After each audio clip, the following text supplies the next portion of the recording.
محمد وآل محمد. اللهم صل على محمد وآل محمد. أعوذ بالله من الشيطان اللعين الرجيم. بسم الله الرحمن الرحيم وبه نستعين. الحمد لله الذي جعل الحمد مفتاحا لذكره وسببا للمزيد من فضله، ثم الصلاة والسلام على خير خلقه سيدنا ونبينا وحبيب قلوبنا أبي القاسم المصطفى محمد. اللهم صل على محمد وعلى آله الطيبين الطاهرين المعصومين، لا سيما بقية الله في الأرضين، أرواحنا له فداء. أما بعد، فقد قال الله سبحانه وتعالى في كتابه الكريم: بسم الله الرحمن الرحيم. هذا خلق الله فأروني لماذا خلق الذين من دونه بل الظالمون في ضلال مبين. صدق الله العلي العظيم. اللهم صل على محمد وآل محمد. Assalamu alaikum wa rahmatullahi wa barakatuh. First and foremost, I give my condolences to each of you on the occasions which we have come to commemorate, and that is the aftermath of Karbala. And also, on this weekend, we will commemorate the shahadat of Imam Zain al-Abidin alayhi salatu wassalam.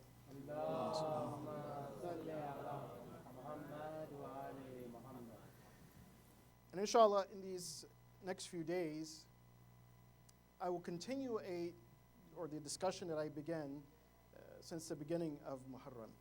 And this discussion is the concept of justice in Islam. I won't repeat much of what I said before, but I want to again examine this idea or this concept of justice in Islam from a different angle, a different perspective. If you watch or if you go online, I think they've uploaded them already, the lectures that I've done for the first 10 or 11 days of Muharram about the idea and the concept of justice. We outline 4 types of justice that Allah subhanahu wa ta'ala, He speaks about in the Quran. The first is adlun takwiniyun, which is natural justice. It can translate into that. But we also may understand this natural justice as we study it in the theology as adlun ilahiyun, as divine justice. The second type of justice that Allah subhanahu wa ta'ala, He outlines in the Quran is adlun tashri'iyun, which is legal justice. And of course, legal justice is premised upon divine justice. In fact, all of the other 3 types of justice are premised upon this idea and this concept of divine justice. That if we believe that Allah subhanahu wa ta'ala, He is just, so therefore the laws that He presents to us in the Quran also must be just.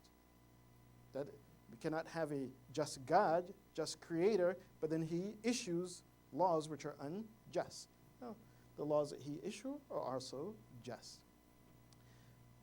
The third type of justice that Allah subhanahu wa ta'ala points out in the Quran is adlun ijtima'iyun, which is social justice. That Allah subhanahu wa ta'ala, He states that He sent all of the prophets, and of course anyone who acts upon the mission of the prophet, they are commissioned with establishing social justice. And one means of establishing social justice is applying the laws and the just laws which Allah subhanahu wa ta'ala, He has sent forth. The fourth type of justice, which is outlined in the Quran, is adlun akhlaqiyun, which is ethical justice. And basically, in short, in a nutshell, this deals with developing the culture of justice, developing a consciousness of what is right and what is wrong, what is just, what is unjust or injust within society. That is adlun akhlaqiyun. Even your relationship with Allah subhanahu wa ta'ala should be based on a balance or based on a just relationship whereby you observe what Allah subhanahu wa ta'ala, He wants from you. And that comes out in the Quran. I'm not going to go over the verse, not at this moment. If we get to it a little bit later, we will. But it also evolves or deals with acting upon certain things which may not be incumbent, which may not be obligatory upon you to do, but yet you take on those actions in order to create a balance within a society. Why? Because you're conscious of trying to create this equilibrium, equality, and justice within society. So we spoke about these types of justices in the Quran, these 4 types, and we spoke about them from the, you could say, a more direct approach, that how does Allah subhanahu wa ta'ala, He outlines these different types of justices, which verses indicate upon that. So I want to take a different perspective so that we can fully understand the ideas of justice in Islam, and particularly as Allah subhanahu wa ta'ala, He outlines these types of justice in the Quran. As some philosophers and even some teachers, they have observed, says what we find in this world is opposites. For example, you have hot, cold. You have tall, short. You have big, fat, and skinny. You have, different things, opposites. So in certain methodologies of teachings, they say that in order to understand and to comprehend something fully, not only you examine that thing as it is, but you also understand it from its opposite. This is called conceptual learning. So you learn the concept, and of course we're talking about the concept of justice. So in order to fully understand justice, you will also have to understand what is injustice. So this is, again, conceptual learning. And one of the things I want to do is examine the possibility of injustice with regards to these 4 types of justice that we mentioned previously. As Allah subhanahu wa ta'ala outlines in the Quran, adlun takwiniyun. So our question is there, or is it possible to have the opposite of that? The opposite of justice is dhulm, injustice. So is there a natural injustice that exists in this world? Dhulmun takwini. Is there unjust laws? Dhulmun tashri'iyun. Are there laws which are unjust? Are there, is there social injustice? Does this exist? And what are the foundations of these things, if they are? And dhulmun akhlaqiyun. Is there an ethical injustice or wickedness? So this is basically the premise of what we want to deal with in these particular lessons, inshallah. Allah subhanahu wa ta'ala, He states in the Quran, verse 11 of Surah Al-Luqman. That's chapter 31 of the Quran, verse 11. And we recited this in the beginning. Allah subhanahu wa ta'ala, He says, هَذَا خَلْقُ اللَّهِ. This is the creation of Allah subhanahu wa ta'ala. فَمَاذَا الَّذِي فَمَاذَا خَلَقَ الَّذِينَ مِن دُونِهِ. So who has created something other than Him? Other than this creation. بَلِ الظَّالِمُونَ فِي ضَلَالٍ مُبِينٍ. But those who are wrongdoers, those who are oppressors, those who are, again, unjust, they are in clear loss or misguidance. I quoted this verse as an opposite, or at least trying to find the opposite of the concept of adlun takwiniyun, natural justice or divine justice. And just to give some background about this, Allah subhanahu wa ta'ala in the Quran, and this is verse 18 of Surah Al-Ali Imran, He gives and he bears witness to his own justice, that he is just. And what he has put forth in this world is just. And likewise, the angels and those who have knowledge, those who use their faculty of reasoning and understanding, they also testify to this. Allah subhanahu wa ta'ala states, شَهِدَ اللَّهُ أَنَّهُ لَا إِلَهَ إِلَّا هُ وَالْمَلَائِكَةُ وَأُولُو الْعِلْمِ قَائِمًا بِالْقِسْطِ لَا إِلَهَ إِلَّا هُوَ الْعَزِيزُ الْحَكِيمُ. That Allah subhanahu wa ta'ala, he bears witness to his oneness. Likewise, the angels bear witness to his oneness. Those, again, who use their faculty of reasoning, they bear witness to his oneness, and at the same time that they bear witness to his oneness, they bear witness that he is qa'iman bil qist. He is the one who establishes justice. Shaykh Mutahari, he also indicated that this verse indicates on adlun taqweediyyan, that Allah subhanahu wa ta'ala, that he establishes justice and a balanced order within this world. Meaning that creation in itself, that the universe and the system that has been put forth in the universe, it is with justice, it is with balance. And Allah subhanahu wa ta'ala says, La ilaha illa huwal azizul hakim. I want to point out this issue because it is very important with understanding divine justice, understanding natural justice, that, and justice in and of itself, that justice, in order to establish justice, there's a critical factor that is needed. That individual or that being that wants to establish justice must have power. So Allah subhanahu wa ta'ala, after he bears witness to his oneness and that he is the one who establishes justice, he says, Huwal Aziz. Aziz means that he is powerful, he is mighty. Huwal Aziz. But that might and that power, that authority that Allah subhanahu wa ta'ala wills is coupled with wisdom.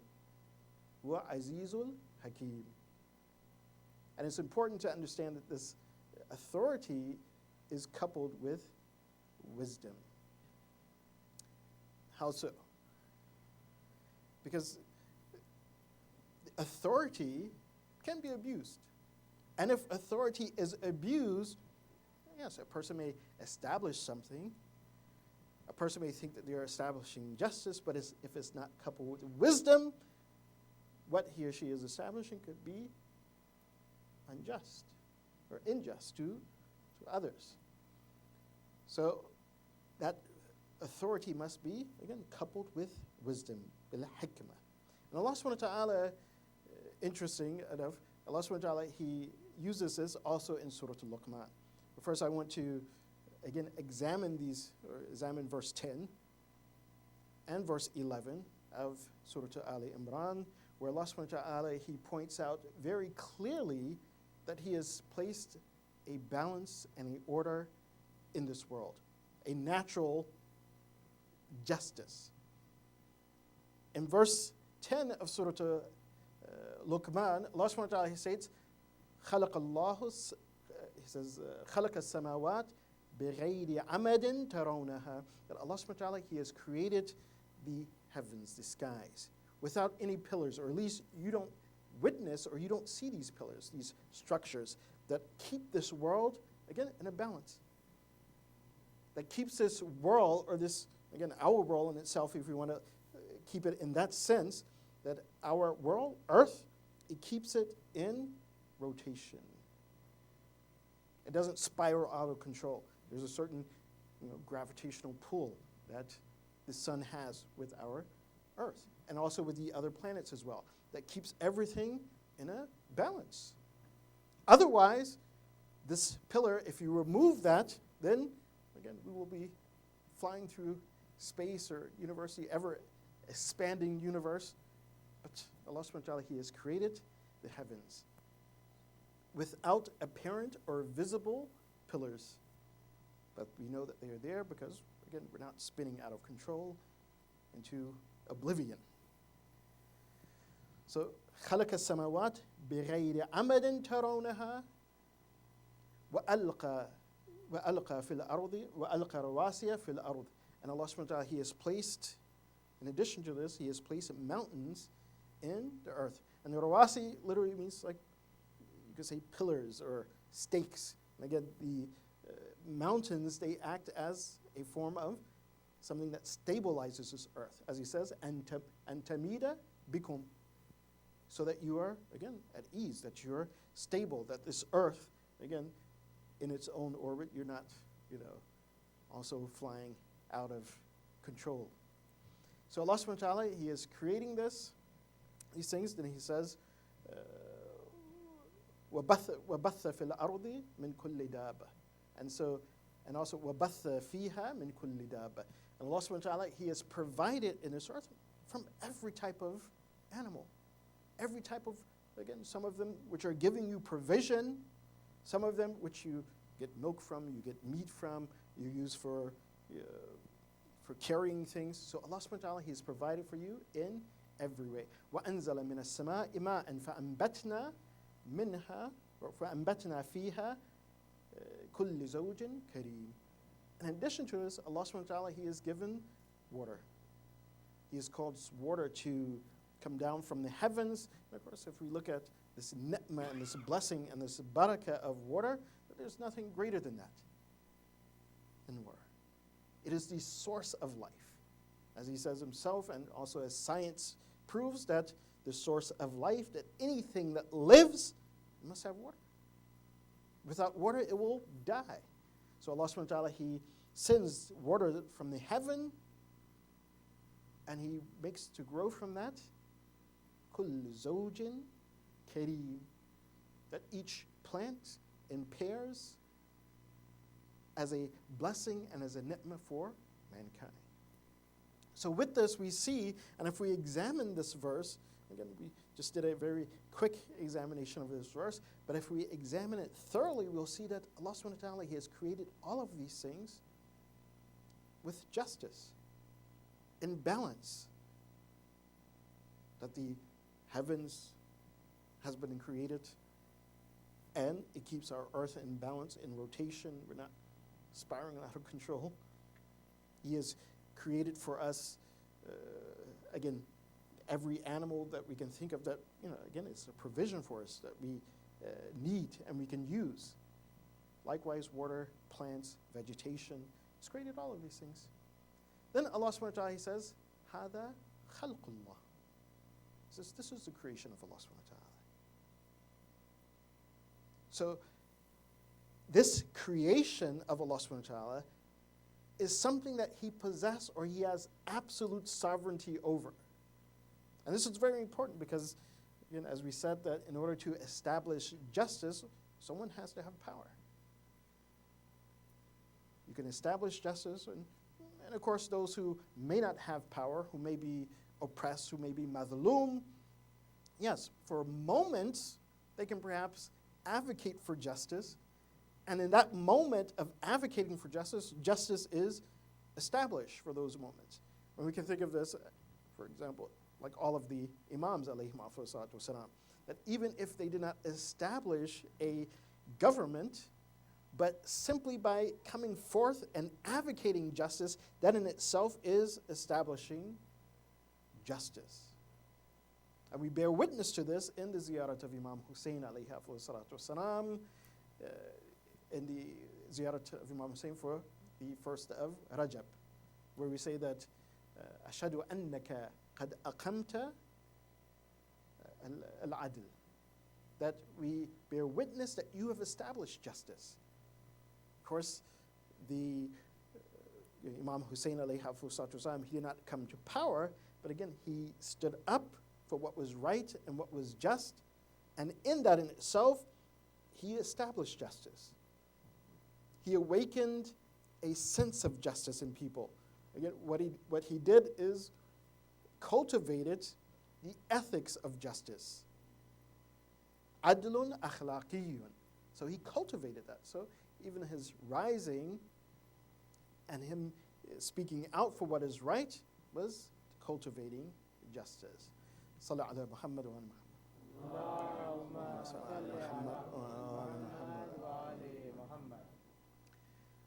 So this is, as I said, is important. So Allah subhanahu wa ta'ala, He says, هَذَا خَلْقُ اللَّهِ. This is the creation of Allah subhanahu wa ta'ala. And the question is, can anyone oppose Allah subhanahu wa ta'ala in that creation? Because if we're going to have an opposite concept of justice, opposite of adlun takwiniyun, then in the nature, in the creation itself, there must be someone to challenge. And so Allah subhanahu wa ta'ala says, ماذا خلق الذين من دوني. So other than Allah subhanahu wa ta'ala, who has created? Who owns this? Who is in full possession of this creation? And he says, bring proof of it. فَأَرُونِي. Allah subhanahu in verse 11 of Surah Luqman. It says, فَأَرُونِي هَذَا خَلْقُ اللَّهِ فَأَرُونِي مَاذَا خَلَقَ الَّذِينَ مِن دُونِي. So if someone has created other than him, someone is challenging the authority of Allah subhanahu wa ta'ala, whereby, again, perhaps some injustice will be established, because only in that terms could there be injustice established. That if there's someone else, oh, well, he created in this way, but I don't think it's correct. I guess if we, perhaps we can imagine, the closest thing that we could probably imagine are the stories about the Greek gods, which are very imaginative stories, and they sometimes make good, entertaining movies, But when we look at it, this is what happens. You see, Zeus, he has power, supposedly have, he's supposed to have ultimate power, but then the other gods challenge him. Oh, well, this wasn't right. Or you didn't do this right. Or you didn't create that right. As Allah subhanahu wa ta'ala, he says in the Quran, لَوْ كَانَ فِيهِمَا آلِهَةٌ إِلَّا اللَّهِ لَفَسَدَتَا. If there was other than Allah subhanahu wa ta'ala in the heavens and the earth, someone else who had a hand in creation, لَفَسَدَتَا, then there would be corruption. Why? Because the other so-called God would have, would take issue that, well, you created this in that way, or you created it for yourself, then, well, what about me? I'm going to create for myself. And this is, again, what we see in the Greek mythology about gods, that one God is challenging the other gods because one God thinks the other God is unjust. So Allah subhanahu wa ta'ala says that if this is the case, فَأَرُونِي مَاذَا خَلَقَ الَّذِينَ مِن دُونِي. So who else has created? Who else has this power to create? Who else has this authority and this sovereignty over creation other than Allah subhanahu wa ta'ala? What other cause is there? If you say that, and again, no one believes that this world has, some have tried to claim, but again, without success, is based on a fallacy that, okay, well, this world came from nothing. No, it didn't come from anything. At the very least, everyone will establish that there must be a cause for every effect. So if there's another cause other than Allah subhanahu wa ta'ala, he says, فَأَرُونِي. Show. Bring it forth. Bring proof. Allah subhanahu wa ta'ala, again, if we understand this, that we understand Allah subhanahu wa ta'ala, he wills absolute authority over the creation. This absolute authority over creation, as we said before, is with hikmah, with wisdom. And if it's with wisdom, then we will not find injustice within the creation of Allah subhanahu wa ta'ala. We will not find that injustice. I want to give you one example, or at least one term we used before as well. Again, I think that this is the correct pronunciation of it. Jas Abu Tende. This is a concept or idea that a person has absolute sovereignty over his or her own property. Jas Abu Tende. In Latin, Jas Abu Tende. You can find it in the Black's Law Dictionary. Any legal dictionary tells you. So, Jas Abu Tende means that a person has absolute sovereignty. And since a person has absolute sovereignty over their property, to Abu Tinde, again, what it means or what it denotes or connotes is that since a person has absolute sovereignty, then he or she is able to abuse their own property. To give you an example, that if you go out tomorrow, you buy the latest tablet, iPad, iPhone, or whatever, you pay how much ever you pay for it, $300, $400, and you decide that right after I bought this, I want to break it. And so you just start beating it with a hammer. You have absolute sovereignty over that property. You've paid for it. You have ownership over it. And now that you are destroying your own property, as long as it's not creating any or infringing on anyone else's rights, you're destroying your own property, no one can say anything to you. You cannot be held accountable or legally accountable that, oh, you're breaking this iPhone, you just paid $200. No, it's your property. You decided you want to destroy it. It's not wise, because now you're wasting your money. But you have absolute authority over this particular item. And this is something which, again, within the realms of human intellect, we understand, or we have come to this conclusion that, yes, a person who has such domain over his or her property can do whatever they want with that property. So here, Allah subhanahu wa ta'ala, again, and when that person does this, again, the concept is just, J-U-S, Abu Tinde. And just means what? It's short for justice. Meaning that if that person destroys his or her own property, which he or she has absolute authority and domain over, they haven't committed any injustice. It's theirs. Again, as we said, that it may not be wise because you're wasting money, but they haven't done anything which is unjust. It's completely within the parameters of justice. So Allah subhanahu wa ta'ala, He says, again, this is His creation. And cannot Allah subhanahu wa ta'ala do with His creation whatever He wants? If we say that man can do with his creation whatever he wants, or with his property whatever he wants, then why not Allah subhanahu wa ta'ala with what He has created, with what He owns, with what He has absolute authority and sovereignty over? Why is He not able to do whatever He wants with His property, His creation? Make sense, or does it make sense? Is it complicated? If it is, if it makes sense, give her your salawat.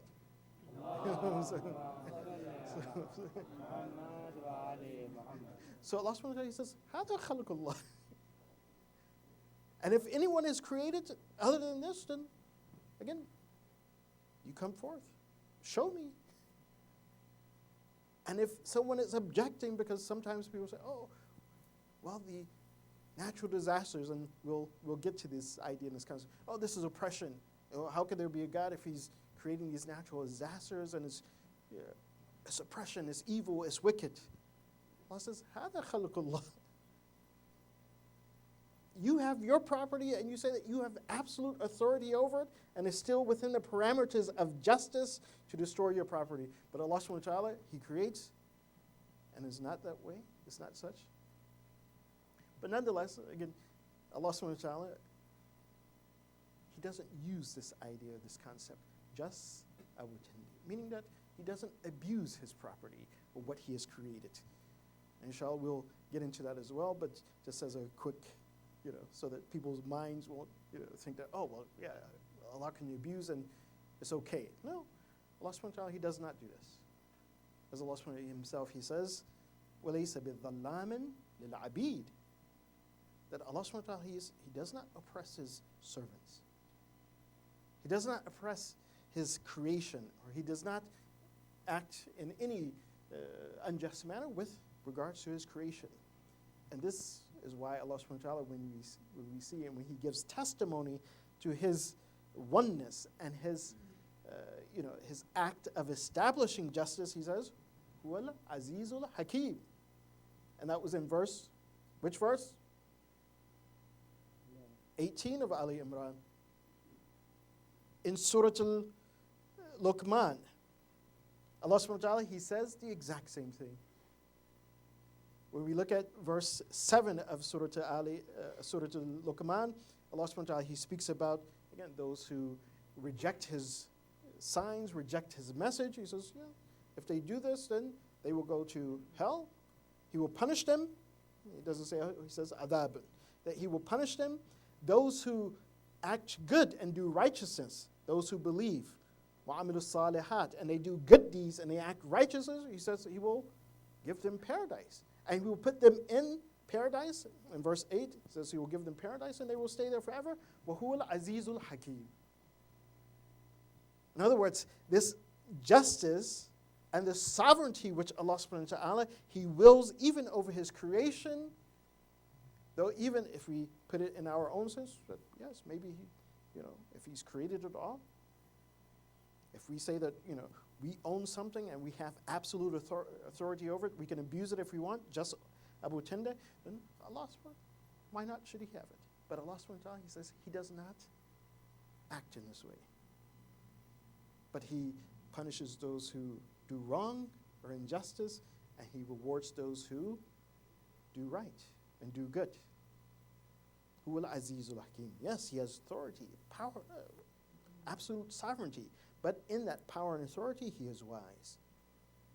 And then that's when he says he created this heaven and earth with balance, showing his, again, divine justice, that he's created everything in balance. He's created everything in balance. And this is why we see that anyone who tries to, or assumes that they can stand in opposite of that authority and justice of Allah subhanahu wa ta'ala, that those individuals, according to Imam Sadiq alayhi salatu wasalam,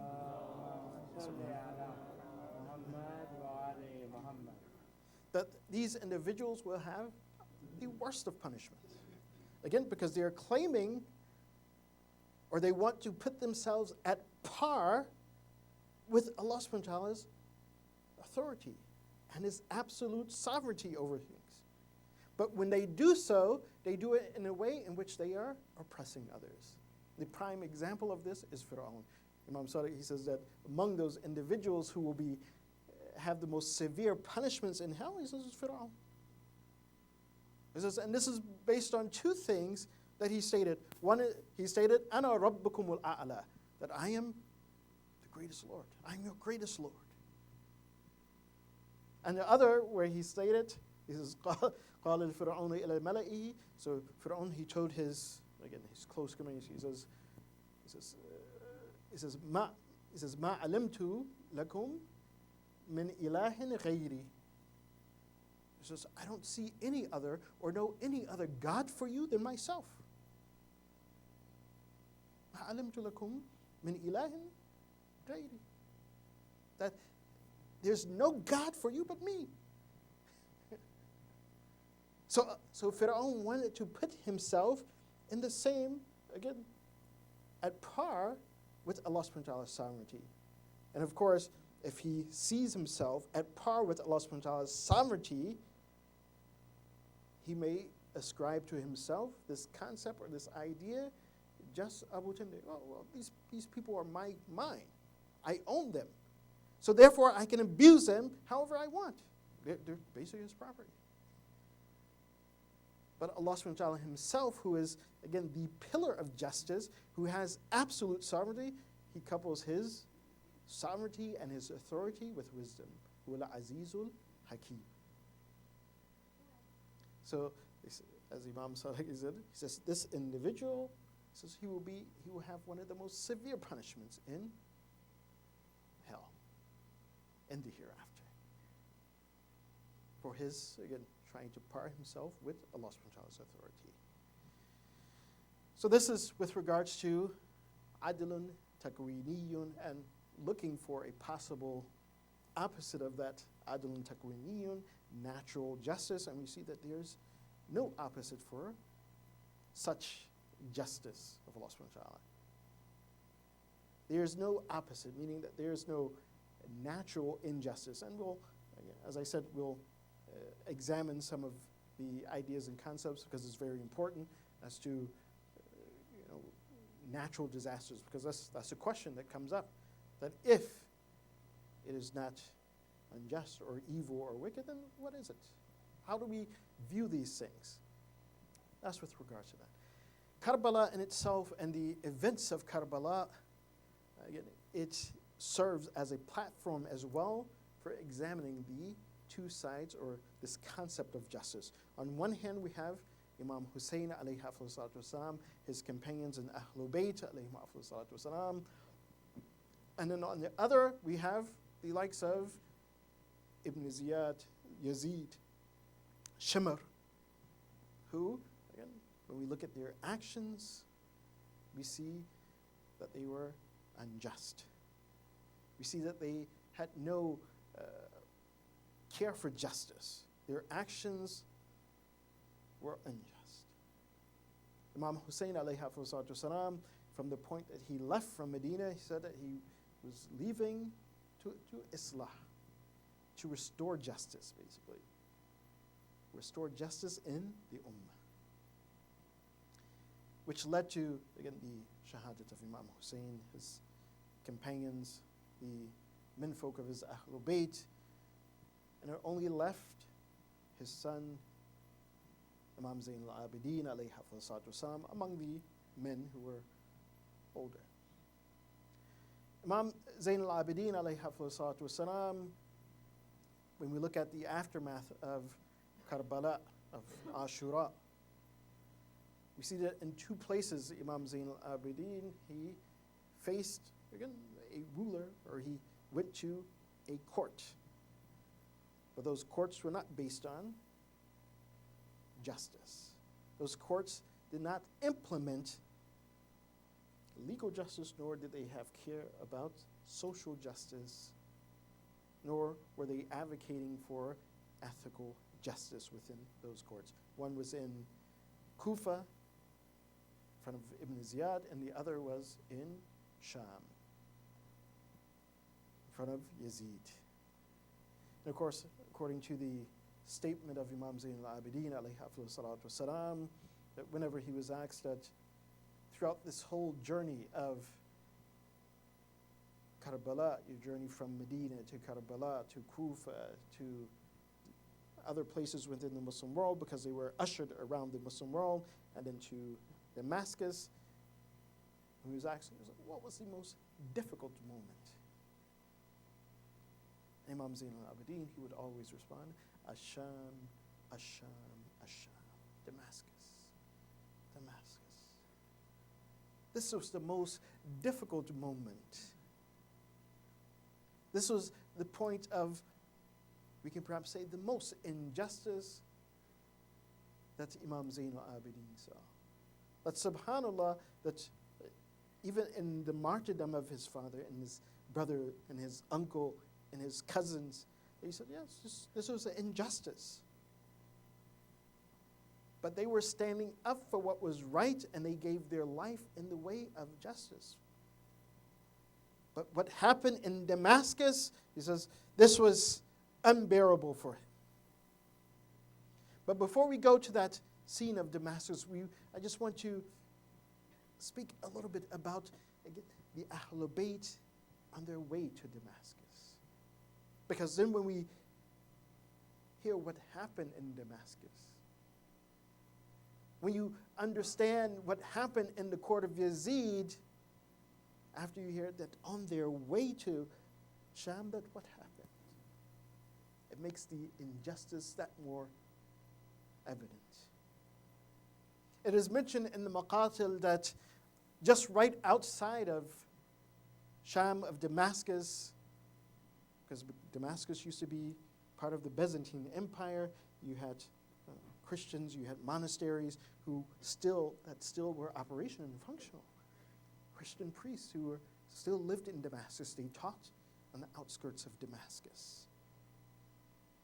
They said as the family, the Ahlul Bayt, were being ushered towards Damascus, the army, they took a rest near one of the monasteries right outside of Damascus.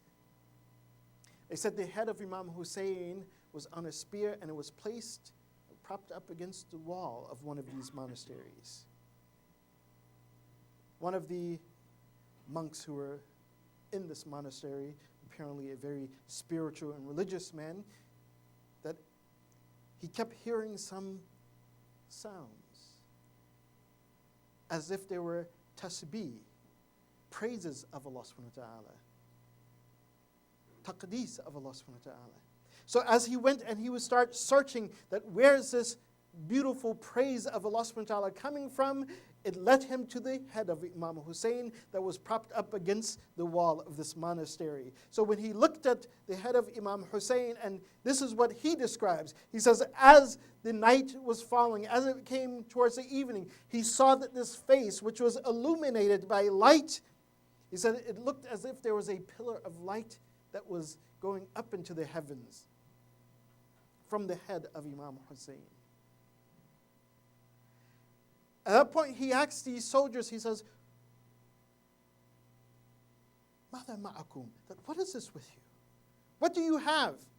And they responded, they said, "Oh, this is just some foreigners, kharijiyun, qatalnahu," that they rose up against the ruler of the time, against Yazid, so we eliminated them. And then he kept inquiring, he says that, "Ahada ibn binti nabiyukum?" He says, "Is this the son of the daughter of your prophet?" And the soldiers at one point, they said, "Na'am, yes." One said yes. And then this monk, he says, "Tabalakum." So what have you done? He says, if our prophet Isa, if he had a son, he says, we will not let him out of our sights to make sure that he is not harmed. But what have you done? قَتَلْتُمْ ibn binti nabiyukum. You have killed the grandson of your prophet. He says, how shameful is this? He says, in the evening, as he continued to look, and he saw this light that was going up into the heavens. He says, he saw, it was like angels that were coming, surrounding the head of Abu Abdullah al-Hussein, giving salutations. Assalamu alayka ya Aba Abdillah. He says, this is what they were saying. Assalamu alayka ya ibn Rasulillah. Peace be upon you, Abu Abdullah, upon the grandson of Rasulullah. So this monk, he went to these soldiers. He says, I have 10,000 gold pieces. He says, just allow me, just for this night, to hold on and to protect and to keep this head.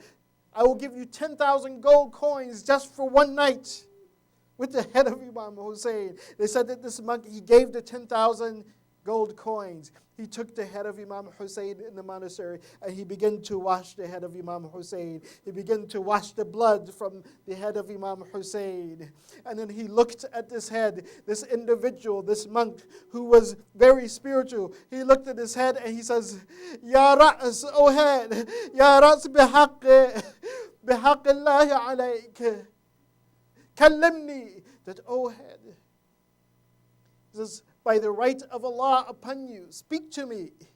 He said at that moment, the head of Imam Hussein, he says, Mada aqulak. He says, what do you want me to say to you? And then he said, Man anta, tell me, describe for me, give me who you are, tell me who you are, what is your reality? And he describes, he says that the head began to speak and said, he says, Ana banu Muhammadin al-Mustafa. He says, I'm the son of Rasulullah, Muhammadin al-Mustafa. Ana banu Ali al-Murtada. He says, who am I? I am the son of Ali al-Murtada. Ana banu Fatima al-Zahra. He says, who am I? I am the son of Fatima فاطمة الزهراء.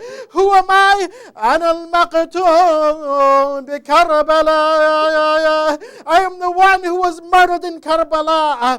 أنا العطشان بين الماء. He says, I was the one who was thirsty. And not only just any type of thirst, I was thirsty between two rivers where there is abundant water. He says, أنا الغريب. I was the one who was abandoned. That Imam Hussein, when we look at him in Karbala, that only a few of those who wrote letters to him came out to serve Imam Hussein. Imam Hussein in Karbala, he was left alone to the point that he's faced 400 soldiers by himself, 1,000 soldiers by himself. And how much could one man fight? How much could one man who did not have water fight? They said that when Imam Hussein in the battle of Karbala, at one moment he stopped just to catch his breath in Karbala. Just to catch his breath, and a rock came and struck him in his forehead. And as he went, he raised his shirt to wipe the blood that was running into his eyes. A 3-pronged arrow of Haram Allah pierced his chest. And at that point, he fell on the plains of Karbala, saying, Bismillah wa billah wa fi millati Rasulillah. That this is the plight of Imam Hussein. This is al-Maqtul bi Karbala.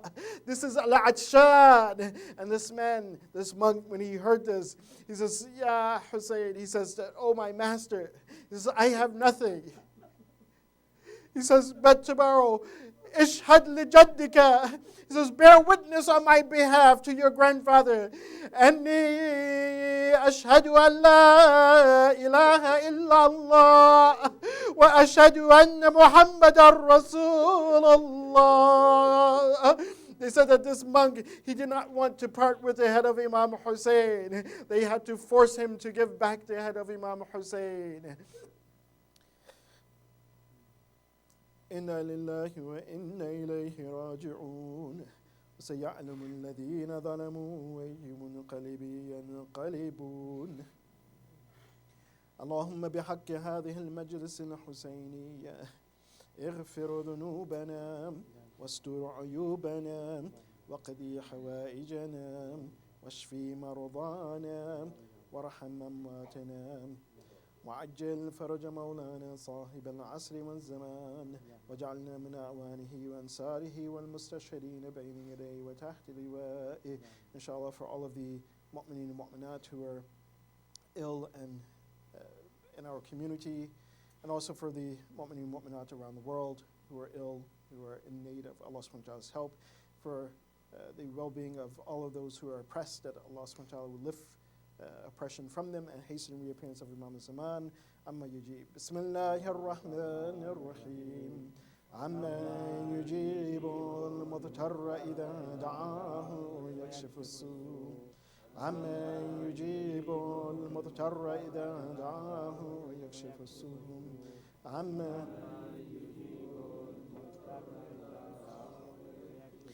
عما يجيب المضطر إذا دعاه ويكشف السوء. عما يجيب المضطر إذا دعاه ويكشف السوء.